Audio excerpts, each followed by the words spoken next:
એક આર્મીનો જવાન 7 પોલીસ કર્મીઓ પર ભારે પડ્યો। મોતીપુરા સર્કલ પર જ પોલીસ અને આર્મી જવાન વચ્ચે મારામારી। હિંમતનગર શહેરના મોતીપુરા સર્કલ પર આર્મી જવાન અને પોલીસ કર્મીઓ વચ્ચે મારામારી થઈ હતી।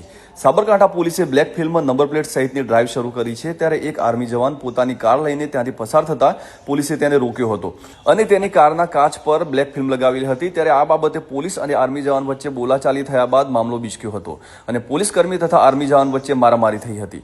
આર્મી જવાનને ગાળ દીધા બાદ મારામારી થતા 6 થી 7 પોલીસ કર્મીઓ ત્યાં આવ્યા હતા અને આર્મી જવાનને ગાડીમાં બેસાડવાના પ્રયત્નો કર્યા હતા। જોકે 7 પોલીસ કર્મચારીઓ હોવા છતાં તેઓને આંખે પાણી આવી ગયા હતા અને આ સમગ્ર મામલે હિંમતનગર એ ડિવિઝન પોલીસ સ્ટેશનમાં ફરિયાદ નોંધાઈ છે। આર્મી જવાન તલોદ તાલુકાના પોયડા ગામનો યશપાલસિંહ પોપટસિંહ ઝાલા હોવાનું ખુલ્યું હતું, ત્યારે સિટી ટ્રાફિક પોલીસના પોલીસ કર્મીઓ દ્વારા આ સમગ્ર મામલે પોલીસ ફરિયાદ દાખલ કરવામાં આવી છે।